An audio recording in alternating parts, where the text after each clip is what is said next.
ঘুরতে এসে এমনটা হবে ভাবিনি। ট্রেন থেকে নামার পরেই সব প্ল্যান বদলে গেল।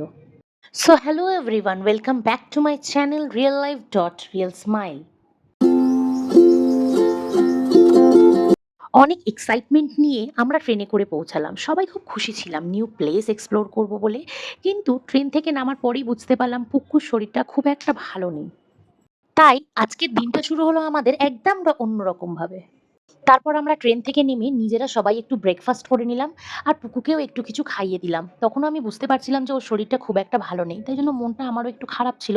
কিন্তু কিছু করার নেই। যখন ঘুরতে চলেই এসেছি, সবকিছু ঠিক করার চেষ্টা করছিলাম। তো দেখো আমি পুকুকে সবকিছু খাইয়ে দিচ্ছি, বিস্কিট, জল। আমরা চেষ্টা করছিলাম যে যত তাড়াতাড়ি সম্ভব আমরা হোটেলে চেকিং করি। ওকে একটু রেস্ট দিতে হবে। এইটা তখন সবচেয়ে জরুরি ছিল। ঘোরাফেরা সবকিছু পরে। তারপরে খাওয়ার পরে আমরা ভাবলাম পুকুর মুডটা একটু ফ্রেশ করা যাক। ওকে নিয়ে তারপরে দেখো আমরা দুজনে মিলে দোলনায় বসে দোল খাচ্ছি। ওর মাইন্ডটা একটু ফ্রেশ হচ্ছিল। ওর শরীরটা পুরো ভালো না থাকলেও ছোট, ছোট জিনিসে ওর হাসিটা আবার ফিরে আসছিল। আর সেটা দেখেই আমাদের মনে হচ্ছিল যে আমাদের ঘুরতে আসাটা সত্যিই সার্থক হয়েছে। পাহাড়ের রাস্তার ধারে গাড়িটা এগিয়ে চলেছে আর জানলার বাইরে একের পর এক বদলে যাচ্ছে দৃশ্যগুলো। এই রাস্তা একটি আলাদা ম্যাজিক আছে। প্রতিটা বাঁক যেন নতুন একটা দৃশ্য, নতুন একটা অনুভূতি এনে দেয়।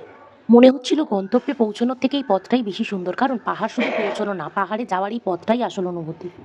তারপর ধীরে ধীরে সন্ধে নামলো আর আমাদের হোমস্টেটা একেবারে নতুন করে সেজে উঠলো। ছোট ছোট লাইটগুলো জ্বলে উঠতেই চারিপাশটা যেন আরো সুন্দর হয়ে গেল। একটা আলাদা শান্তি, একটা আলাদা ভাইব।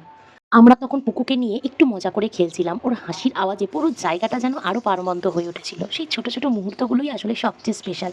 এইভাবেই হাসি খুশি আর একটু ক্লান্তি নিয়েই কেটে গেল আমাদের ট্রিপের প্রথম দিনটা।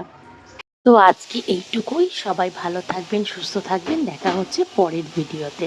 টাটা।